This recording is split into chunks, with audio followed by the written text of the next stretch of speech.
tenemos también una evolución del melanocito. En un principio, el melanocito se le denomina premelanosoma. ¿Por qué? Porque es una célula que es carente de melanina. Es decir, todavía no está tan madura esa célula como para producir la melanina, ¿no es cierto? Entonces, hasta que esa célula madure, hasta que esa célula sea productora, ¿no es cierto? Se la denomina premelanosoma. Es casi parecido a lo que sucede con los odontoblastos. Los odontoblastos tienen una particularidad en su evolución, en su diferenciación, podemos decir, que en un principio pertenecen a la capa más externa de la papila dental. Y en esa capa más externa de la papila dental, cuando empieza la diferenciación de los ameloblastos, influye también la diferenciación de los odontoblastos. Cuando se diferencian los odontoblastos, lo que ocurre ahí es que hay una mitosis. Cuando hay una mitosis, una célula, de la mitosis, acuérdense, de una célula tengo dos iguales, ¿no es cierto? Cuando hay esa diferenciación, la una célula se diferencia en odontoblasto, pero la otra permanece remanente, indiferenciada y va a la zona oligocelular de Holm, ¿sí? De la pulpa. Entonces, eso es lo que pasa. Entonces, cuando hay justamente estas diferenciaciones, tenemos en un principio células madre, ¿no es cierto? Lo mismo pasa en los melanocitos. Hay melanocitos, ¿no es cierto? Y para completar la idea, cuando existe estos odontoblastos jóvenes, ¿no es cierto? No es que se convierten en un odontoblasto ya maduro, tienen un proceso de maduración, ¿no es cierto? Tienen un proceso de evolución, adquieren una polaridad, empieza a crecer su citoplasma para la prolongación citoplasmática del odontoblasto y una vez que crece su citoplasma, están listos para generar, para producir esa matriz inorgánica que en un futuro se va a mineralizar y formar una matriz orgánica y esa matriz no mineralizada se denomina predentina, ¿sí? Lo mismo pasa aquí. Tenemos esa evolución de los melanocitos antes de que sean melanocitos productores de melanina, ¿no es cierto? Generadores de melanina. Se denominan premelanosomas, ¿verdad? Cuando aún no tienen esa capacidad de producir esa melanina. Bien, la unidad epitelial que decíamos de melanina es el melanoso 10 queratinocitos por cada melanocito, ¿no es cierto? Decíamos que no posee uniones desmosómicas, ¿no es cierto? No tiene esa unión micromecánica con los queratinocitos. El número de melanocitos no influye en el color, sino la producción, acuérdense. Y decíamos, puede haber producción, etapas donde hay producción mayor o menor de melanina. ¿Qué dicen ustedes?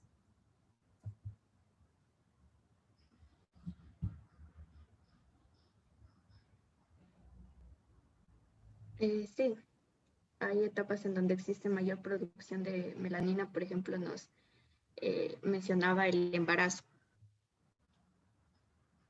Exacto. Hay etapas donde puede haber mayor producción de melanina. ¿Por qué? Los melanocitos, ¿bajo qué control se encuentran? Miren esta palabra de aquí. Bajo un control hormonal, ¿no es cierto? Bajo un control hormonal. Inclusive, entonces aquí, cuando hay esa explosión de hormonas durante el embarazo o cuando vamos también a los lugares cálidos, soleados, ¿no es cierto? Ustedes ven que adquirimos otra coloración, ¿verdad? No es que por lo general todo el mundo decimos nos quemamos, ¿verdad? Pero no es que porque nos quemamos adquirimos esa coloración, sino que la producción de melanina aumenta. ¿Por qué? Porque esta melanina tiene la capacidad de defender contra los rayos UV, ¿no es cierto? Entonces, a mayor exposición de rayos UV, mayor producción de melanina vamos a tener. Por eso es que cuando regresamos, nosotros somos de la sierra, a la sierra, después de habernos expuesto en la playa o algún lugar cálido, ¿verdad? ¿Qué es lo que vamos viendo? Nos vamos, ¿no es cierto?, regresando a nuestro color diario normal, ¿no es cierto? ¿Por qué? Porque nuestros melanocitos cambiaron de chip, dicen, no hay tanto rayo UV, no necesita la producción de melanina que teníamos antes, ¿verdad? Entonces regresa a su producción continua, a su producción, regula la producción de melanina. ¿Estamos de acuerdo? Lo mismo pasa en las encías. Yo ya les había mostrado en el laboratorio la tinción que tienen las encías y que pueden ser, dependiendo de la persona, pueden ser con mayor producción de melanina o menor producción de melanina. Se puede ver personas que son de tez blanca, pero hay manchas melanocíticas a nivel de las encías, ¿sí? Y es completamente normal. Al paciente no le pasa nada. Bien, ahora vamos a mis favoritas. Estas son las células de Merkel. Yo hice mi trabajo doctoral justamente con estas células, investigando estas células y la degeneración que estas células tenían con dos enfermedades principales que se llama lichen planos y leucoplasia oral. Bien, pero eso vamos a estudiar nosotros en patología. ¿Qué decíamos de las células de Merkel? ¿Alguien?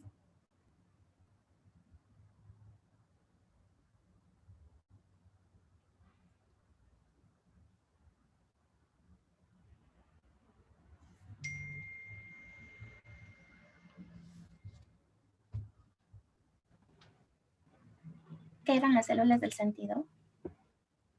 Las células de la sensación, ¿verdad? Entonces, acuérdense, son las células de la sensación. Gracias a estas células, si ustedes tocan su mano, ¿verdad? Tocan su mano, tocan su piel, tocan cualquier parte de su cuerpo, son las encargadas de llevar ese impulso nervioso al sistema nervioso central, ¿verdad? Entonces, estas células también se ubican, ¿a qué nivel decíamos? A nivel de la lámina basal, ¿verdad? A nivel del estrato basal de los estratos que pertenecen al epitelio. Son residentes extrínsecas fijas, ¿verdad? Pertenecen a ese 9% de la población extrínseca. ¿Qué pasaba? Solitas pueden ellas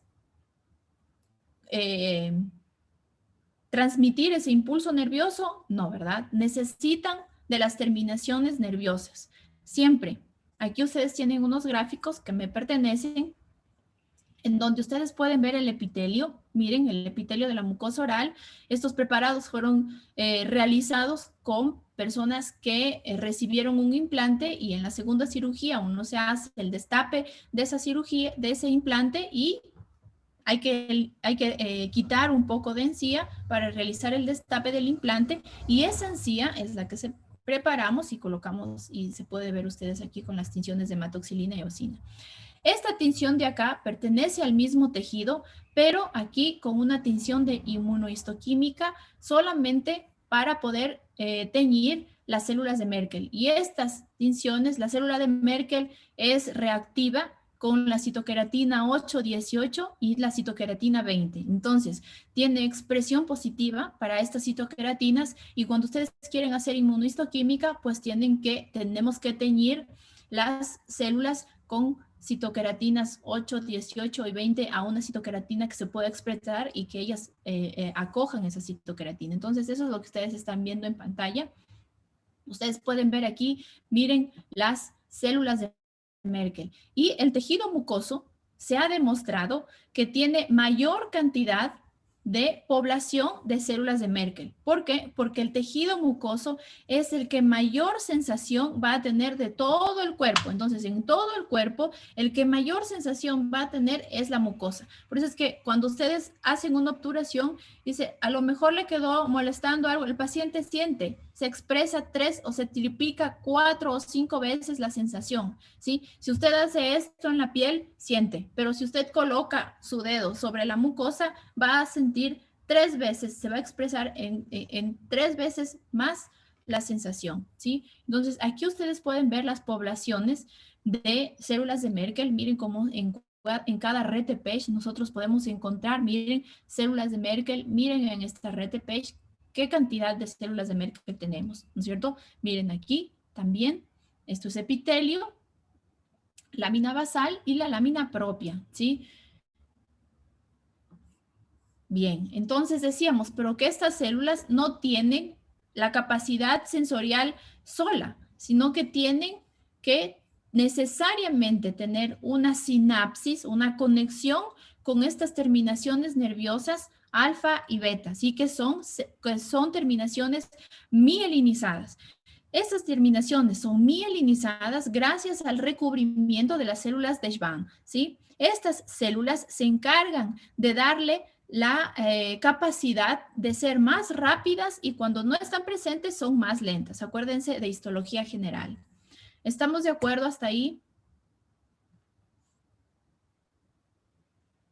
Sí, doctor.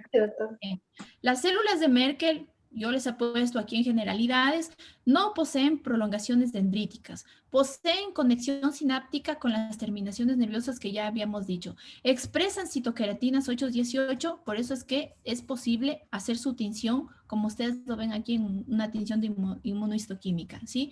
Y tienen esa propiedad mecanoreceptora, por eso ustedes en los libros las van a encontrar como Touchzellen se llaman, ¿sí? Entonces, estas células son las encargadas de la sensación, de sentir, ¿no es cierto? En patología nosotros decimos, ¿qué pasa con estas células cuando se inhibe esta parte? ¿Qué pasa si es que, por ejemplo, así sí tengo una presentación. ¿Qué pasa si es que no hay esa transmisión del impulso? ¿Sí? En la mucosa oral, por ejemplo. ¿Qué va a pasar? Lo que va a pasar es que el paciente va a dejar de sentir, ¿no es cierto? Por ejemplo, si tengo una PPR mal adaptada en boca. Si yo tengo una PPR mal adaptada en boca, ¿sí?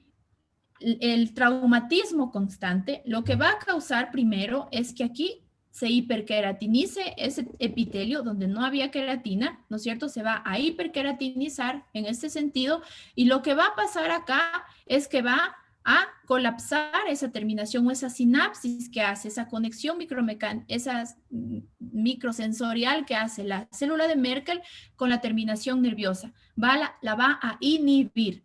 Cuando la inhibe, ¿sí? El paciente deja de sentir.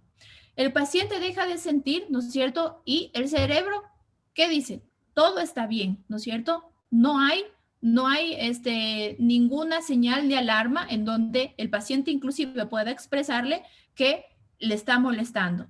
Se hiperqueratinizó este tejido. No hay sinapsis a este nivel. ¿Qué es lo que va a pasar?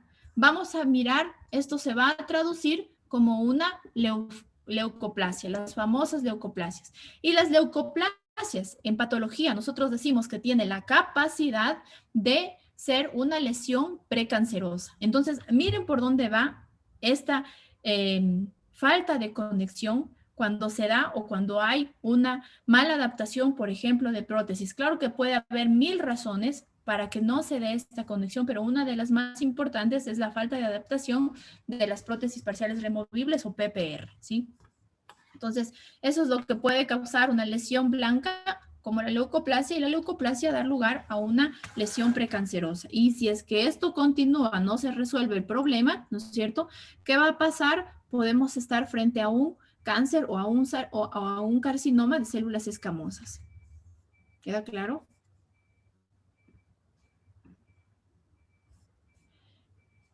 Sí, doctor. Perdón, ok. Bien, voy a mostrarles un poco más cómo funciona esto.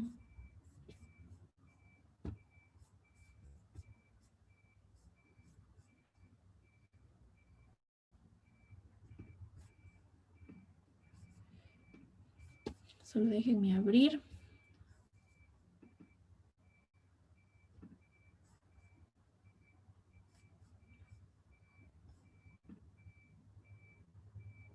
Justo.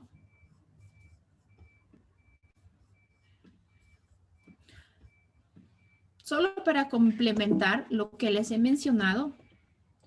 Bien. Aquí ustedes tienen las mismas preparaciones que les he mostrado hace un momento. Esto, por ejemplo, es una preparación que realizamos de un paciente que tiene de los tejidos normales, ¿sí? Aquí hay tinción positiva con citoqueratinas 20 para células de Merkel y aquí, ¿sí? Hay tinciones para las terminaciones nerviosas, ¿sí? Entonces, para estar seguros de esta sinapsis, por ejemplo, en pacientes que no tengan ningún tipo de lesión, miren, aquí tengo la célula de Merkel, estos son los queratinocitos, ¿sí? Estas son las células de Merkel y miren las terminaciones nerviosas, cómo realizan la sinapsis, ¿no es cierto? Entonces, miren cómo hay esa sinapsis normal que debería haber, ¿no es cierto?, en las terminaciones nerviosas junto con las células de Merkel.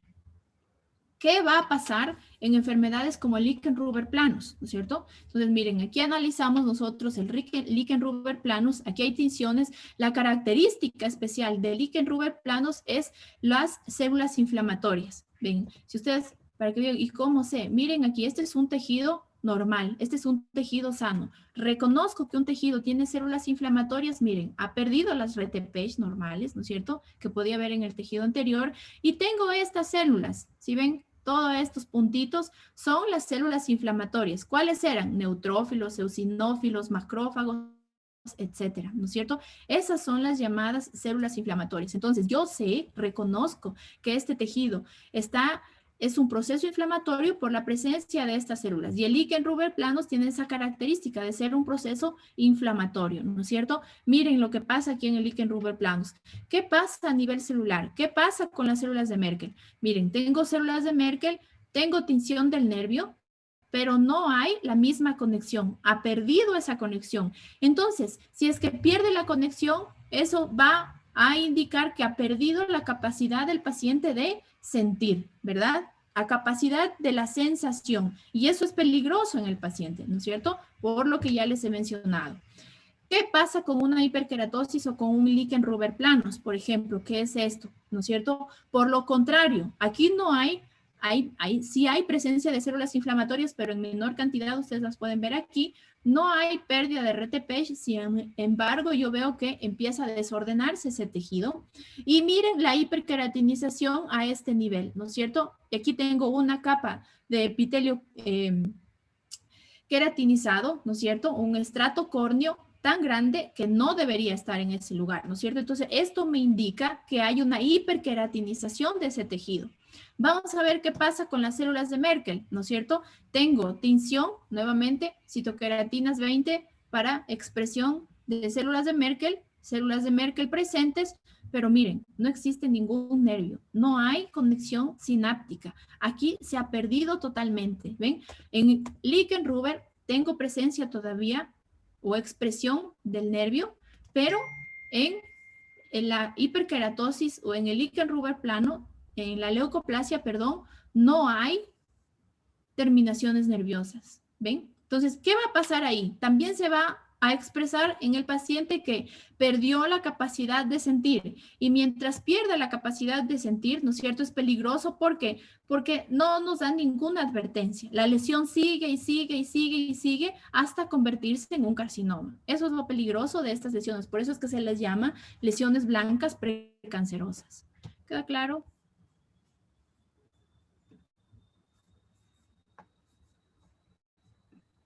Sí, un Sí, no. doctora. Gracias.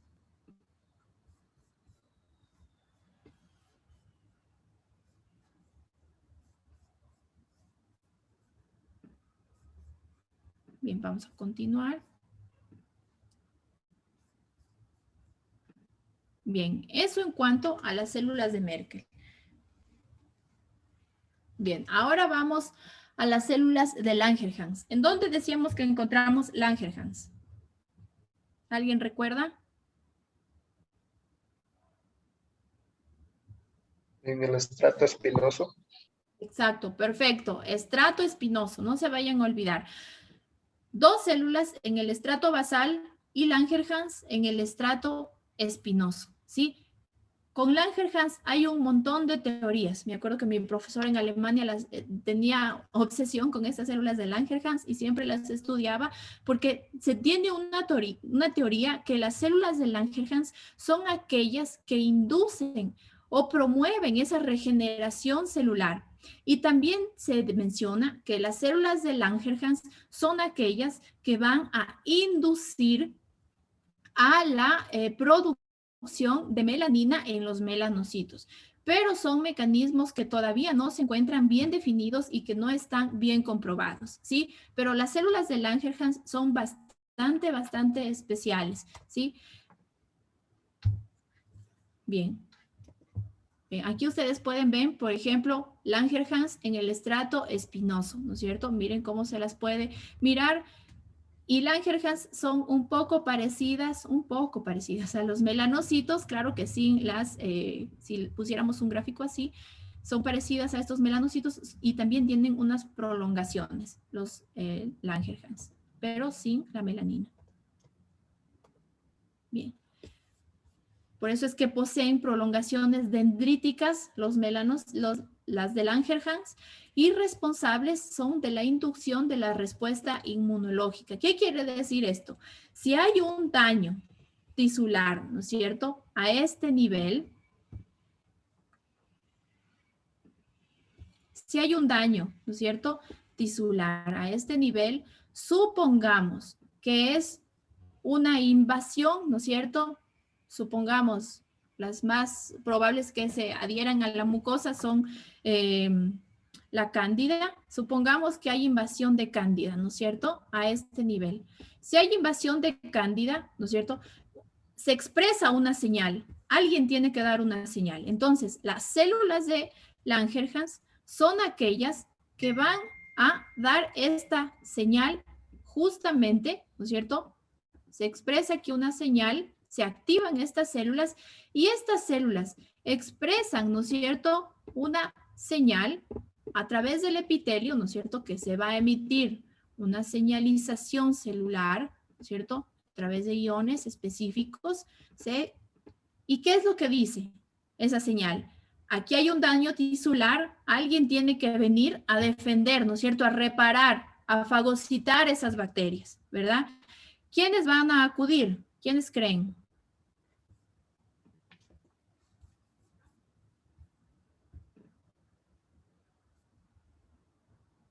La población transitoria, ¿Cuáles son? los granulocitos, los monocitos y los linfocitos. Exacto. Ellos son los llamados, ¿no es cierto? Ante esta señalización, ¿no es cierto?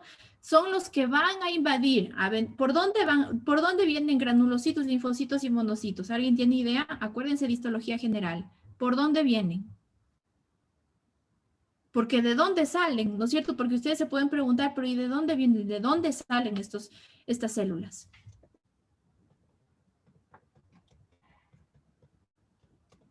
¿Alguien? Van a salir, ¿no es cierto? Vienen a través del torrente sanguíneo. Entonces, ¿quién tiene los vasos y nervios? El tejido Tejido conjuntivo. conectivo. El tejido conectivo o conjuntivo. El tejido conjuntivo. Entonces, aquí yo tengo un vaso sanguíneo, ¿no es cierto? Se dio la señalización celular y a través del torrente sanguíneo, las células, estas células, monocitos, eosinófilos, etcétera, van a venir, ¿no es cierto? Van a acudir a ese llamado, ¿verdad? De esta señalización que la dio a través de las células de Langerhans. Entonces, esa respuesta inmunitaria es la que induce la célula de Langerhans. Por eso es que son bastante importantes, ¿no es cierto? Entonces, da esa señalización y eosinófilos, macrófagos, etcétera, acuden, ¿no es cierto?, a este nivel para poder, en el caso bacteriano, fagocitar, ¿verdad? Entonces, eso es lo que pasa con las respuestas inmunitarias. No sé si ya recibieron ustedes también inmunología. Estamos recibiendo, doctora, sí. Bien. Entonces ahí van a comprender más justamente estos procesos inmunitarios. Entonces yo creo que lo van a entender mejor cuando en inmunología también les expliquen cuando este proceso inmunológico y seguramente ustedes van a ver también Langerhans, las células de Langerhans en inmunología porque son bastante importantes para la respuesta inmunitaria de la mucosa oral. Entonces, todo este proceso, no se preocupen si quedó un poco confuso, a lo mejor en la clase de inmunología lo van a ampliar y lo van a ver un poco mejor, ¿sí?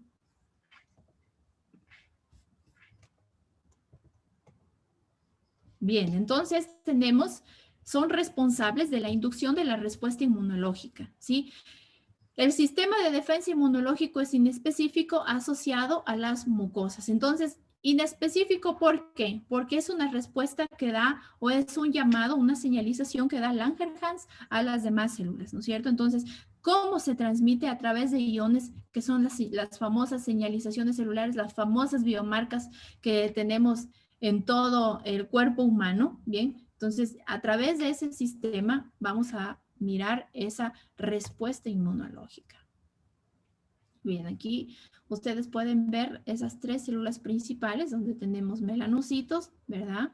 Merkel y Langerhans en el estrato espinoso. Miren cómo tiene esa prolongación, ¿no es cierto? ¿Por qué tiene esa prolongación? Para poder recibir las respuestas o la señalización, ¿no es cierto?, de alerta a este nivel en las capas más externas y poder enviar hacia las capas más externas, ¿no es cierto?, los mensajes de inmunidad.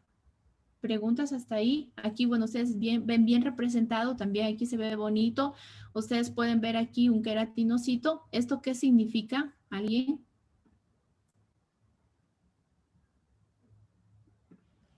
División celular. Exacto, mitosis, ¿verdad? Aquí miren, en estos estratos decíamos que hay mitosis. Aquí podemos ver, miren, células basales, ¿no es cierto? Algunas en estado de mitosis y va regenerando. Y aquí, miren, vamos viendo la descamación de esas células que tienen que ya regenerarse. ¿Ven? Es lo más bonito estudiar el tejido epitelial. Bien. ¿Qué es lo que tenemos nosotros en la mucosa oral? Teníamos epitelio plano, estratificado, paraqueratinizado, ¿no es cierto? Y epitelio plano, estratificado, no queratinizado, ¿verdad? En el epitelio plano, estratificado, paraqueratinizado, para que se entienda la diferencia con lo que miramos en la piel, porque en la piel también miramos epitelio plano, estratificado, queratinizado, ¿verdad? ¿Cuál es la diferencia? La diferencia es que en el estrato más externo de la piel, ustedes van a ver células que no tienen núcleos, ¿sí? ¿Y cómo diferencio el epitelio paraqueratinizado, verdad? Es porque las células del estrato córneo van a conservar sus núcleos, ¿verdad? Entonces, al microscopio, si es que yo estoy frente a un epitelio que es de piel, ¿no es cierto?, que es queratinizado, esa palabra, queratinizado, yo no voy a ver núcleos, ¿no es cierto? No veo núcleos. Pero por lo contrario, si yo estoy frente a un epitelio de la mucosa oral, en donde hay cierta queratinización, voy a ver todavía a este nivel, ¿no es cierto?, núcleos. Esa es la diferencia.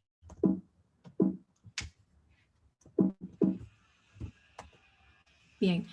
En el epitelio plano no queratinizado, aquí cambia un poco las capas celulares. Tenemos una capa basal y de esa capa basal nos olvidamos del estrato espinoso. Sí existe, pero lo cambiamos un poco de nombre. Nos olvidamos del estrato espinoso, nos olvidamos del estrato granuloso y nos olvidamos del estrato córneo. Tres estratos nos olvidamos y les cambiamos de nombre a una capa intermedia y en una capa superficial. ¿Por qué? Porque este tejido va a carecer de queratinización, ¿verdad? Entonces, si carece de queratinización, obviamente no va a existir la invasión de gránulos de queratohialina, ¿verdad? No existe esto, por lo tanto, solo veo una capa intermedia y una capa superficial, ¿no es cierto? Pero aquí también, no se confundan. Si es que no hay queratina, no hay renovación celular. No, sí existe renovación celular. Lo que pasa es que aquí la célula más externa no llega a cornificarse completamente, sino que es exfoliada tal cual como está en esa capa superficial, ¿sí? Pero sí hay renovación celular constante. ¿Queda claro? Sí, doctora. Bien, denme un minutito.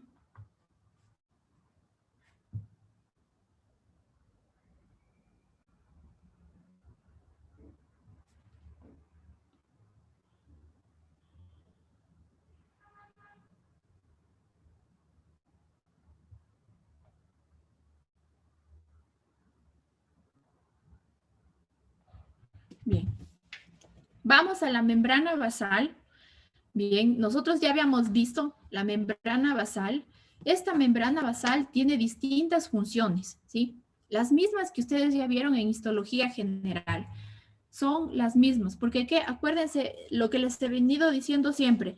No es que hay otra, el tejido de la mucosa oral es totalmente diferente al tejido epitelial que ustedes vieron en histología general. Es completamente igual, ¿no es cierto? Que tiene sus especificaciones como más o menos queratinizado, pero lo demás es completamente igual. Entonces, acuérdense aquí de las funciones de la membrana basal, ¿no es cierto?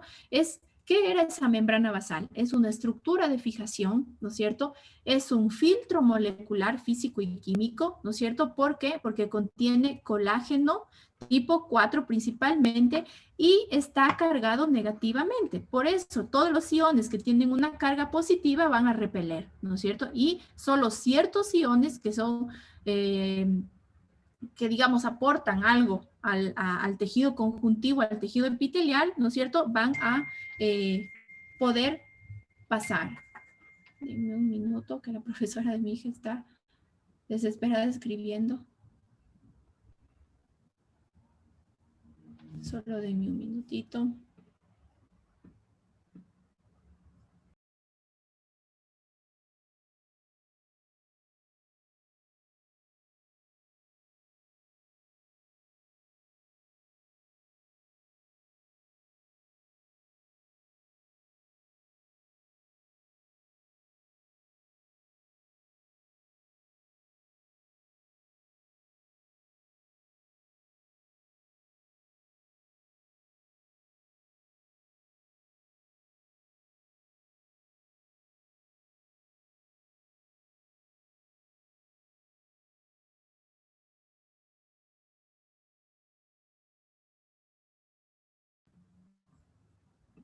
Bien, disculpen, por favor.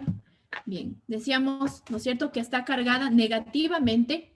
Es una guía para la migración de las células, ¿sí? Y es una barrera de defensa inmunológica. Ya veíamos por qué, por su carga negativa, ¿no es cierto? Es una capa intermedia que tenemos entre el tejido epitelial y el tejido conjuntivo, ¿sí? Y vamos a ver que esta aumenta de grosor en epitelios no queratinizados de la mucosa bucal. Y también por eso vamos a reconocer qué tipo de mucosa tenemos en la boca, ¿sí? Ya vamos a llegar a eso, vamos a mirar que en los tejidos que se mueven, ¿no es cierto? Esta capa, esta membrana basal es mucho más gruesa, pero si nos vamos, por ejemplo, a las encías, al paladar duro, ¿no es cierto? Esta capa es mucho menos, es mucho más delgada, ¿sí? Entonces, ¿por qué? Porque hay una adhesión al periósteo directo. ¿Quedamos claros? Entonces, ¿cómo está constituida esta membrana basal? Primero tenemos esta membrana basal, ¿no es cierto? Que, discúlpenme aquí. Bien.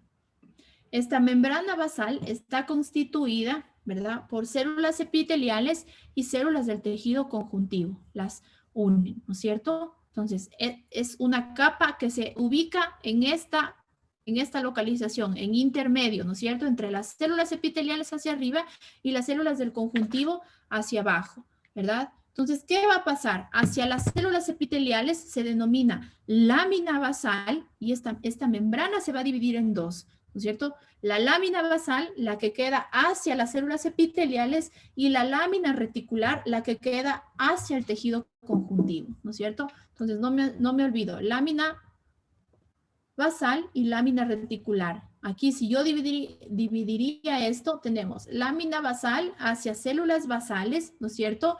Y lámina reticular hacia el conjuntivo, ¿verdad? Pero las dos, la sumatoria de esas dos constituyen la membrana basal. ¿Qué es lo que tiene esa lámina basal que queda hacia las células epiteliales? Una lámina lúcida y una lámina densa. Y la que queda hacia el tejido conjuntivo, que es la lámina reticular, tenemos fibras de anclaje y fibras reticulares, ¿sí? Esa es la disposición que hace esta membrana basal en conjunto. Es igual a la que estudiaron ustedes en el tejido epitelial. ¿Queda claro? Sí, doctor. Sí, doctor. Bien, les voy a pedir que por favor terminemos ahí.